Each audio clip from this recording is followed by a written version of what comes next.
অপু বিশ্বাসের রেস্টুরেন্টে এখন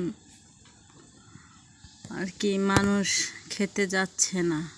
আমি শুনছি এক আপু ওখানে খাবার খেতে যেয়ে ফিরে এসছে, খাবারের দাম নাকি অনেক বেশি নেই, সেই জন্য শুধু কফি না যেন জুস খেয়ে ফিরে এসছে। সে তারপর লাইভে বলছে যে অপু বিশ্বাসের রেস্টুরেন্টে কেউ খেতে যাবেন না, ওখানে দাম রাখে বেশি, ঠিক আছে।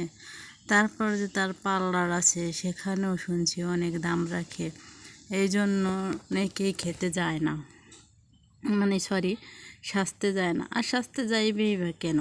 ওনার পার্লারে তো উনি নিজেই তো রীতিমতো সাজে না। হ্যাঁ, নিজে রীতিমতো সাজে না, উনি তো অন্য মানুষের কাছে সাজে, তাহলে ওনার পার্লারে কে যাবে বলেন? আর উনি এত ব্যবসায়ী মানুষ, এত ব্যবসায়ী, মানে ব্যবসাটা এত ভালো করে। একদিন উনি মানে সংবাদ সম্মেলনে উনি বলছিল যে ক্যামেরার সামনে যে যেখানে আমার লাভ হবে না সেখানে আমি কেন যাব, যেখানে লাভ না হবে সেখানে যাবে ওখানে। কারণ সে এটাই বুঝাচ্ছে যে লাভ ছাড়া সে কখনো কোথাও যায় না, যেখানে লাভ আছে সে সেখানেই যায়। আর উনি এত ব্যবসায়ী মানুষ যে এই যে এত আন্দোলন হলো, ছাত্র আন্দোলন, উনি মনে করেন এই 16 তারিখ আবু সাইদ ভাইয়া মারা গেল, 17 তারিখ মনে হয় 29 জন না কয়জন মারা গেল, 18 তারিখ মানে অনেক মানুষ মারা গেছে তখন।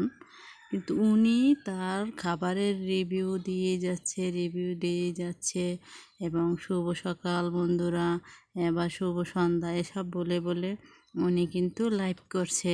তারপরে ওনার খাবার মানে রেস্টুরেন্টে যাওয়ার জন্য আহ্বান করছে, এরকম করছে। কিন্তু ওদিকে মানুষ মরে যাচ্ছে, এত পরিমাণে মৃত্যু হচ্ছে বা মেরে ফেলা হচ্ছে, তা নিয়ে তার কোনো মাথা ব্যথা নেই। তারপর আবার একদিন দিল কি বাবুর বাবা, ঠিক আছে, বাবুর বাবা দিয়ে তো মনে করেন জানা তাই ইচ্ছা মানুষ কমেন্টে এমন গরু ধোলাই দিচ্ছে, লাস্টে কী করলো, ডিলিট করে ফেললো। হ্যাঁ, তা এই মহিলা ব্যবসা এত ভালো বোঝে, মনে করেন এই যখন দেখছে মানুষ যায় না পার্লারে, লাইভ করা শুরু করছে, আমার পার্লারে আসেন। মানে সেদিন দেখলাম আর সে ডায়মন্ড ফেসিয়াল করছে 6 মাস পর, 6 মাস পর্যন্ত নাকি সে ফেসিয়ালই করেনি।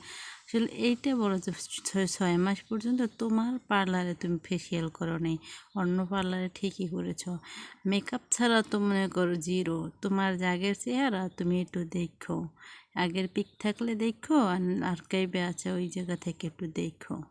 হ্যাঁ, আর এখন মেকআপ টেকআপ করো, ফেসিয়াল করো, সার্জারি তো করছো, বিদেশ মানে সিঙ্গাপুর যাইয়া চেহারার কী অবস্থা করছো, এর আগের চেহারা দেখো 2012 সালের এর আগের। তারপর মানে শাকিব খান যখন তোমার ছেড়ে দিছে তখনের ছবি দেখো, তোমার চেহারা দেখো। তারপর যখন জয়কে নিয়ে লাইভে আসলা ফার্স্টে তখনের চেহারা দেখো। তারপর আস্তে আস্তে চেহারার মানে পরিবর্তন করছো। হ্যাঁ, কইরা এখনকার খাবারের জন্য রেস্টুরেন্ট, তারপরে পার্লার, হ্যাঁ, এসব দিয়ে একসাথে 3টে দোকান দিয়ে বসছো। তো টাকা পাও কই? তো কইতে পারো তুমি পাও? তুমি তো মনে করো ব্যবসা, বাবা ব্যবসা করতো, সেই ব্যবসা তুমি মেয়ে তুমিও ধরে রাখছো, ভালো করছো, ঠিক আছে।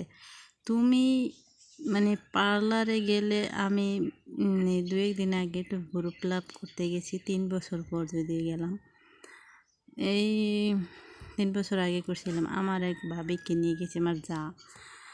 তো উনি বসে আছে, তুমি সেই জন্য মানে একজনে কাজ করাইতে যাইবে পার্লারে, ফেসিয়াল বর্ণ কিছু করতে যাবে, তুমি তার সাথে যদি কেউ যায় সে কোথায় বসবে? সেই জন্য একটা রেস্টুরেন্ট খুলছো, তোমার রেস্টুরেন্টে বসবে, ওখানে বসে তো আর মানে শুধু শুধু বসে থাকতে পারবে না, তারা নিজে ফিল হবে যে রেস্টুরেন্টে বসে আছি, আমি খাবার অর্ডার করছি না, তার নিজে ফিল হবে। এই জন্য তুমি কী করলে, একটা রেস্টুরেন্ট খুললা, যে যারা আসবে সাথে তারা খাবার খাবে, মানে ওখানে বসবে, বসা মানে তো খাওয়া।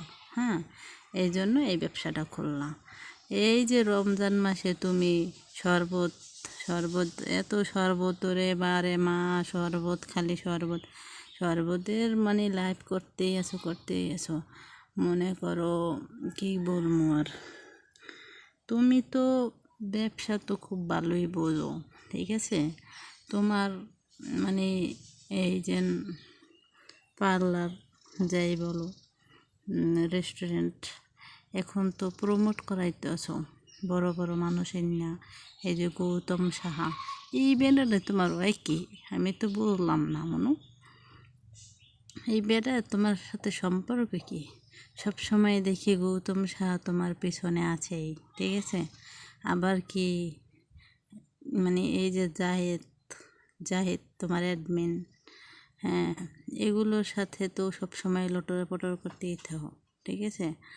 কিন্তু আর যাই করো, এই এই অ্যাডমিন রাখো, তাদের দিয়ে তো অনৈতিক বহুত কাজই করাও।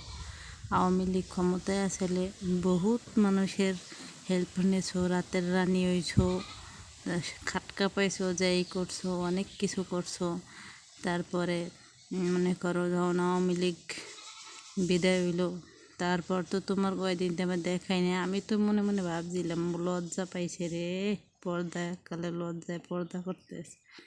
তারপর দেখলাম যে না, স্বাভাবিক হয়েছে পরিস্থিতি। আসলে কি তোমার যে ওই তহিদ আফ্রিদির ওই মাই টিভির চ্যানেল ভেঙে চুরি হেলাইছে না, বেশি তেলবাজি করছে না, হাউন আঙ্কেলের দ্বারা যাইয়া একদম ঠিক হয়েছে। আর তোমার যেন এই যে দোকান টোকান এখনও যে আছে, এই তো তোমার ভাগ্য।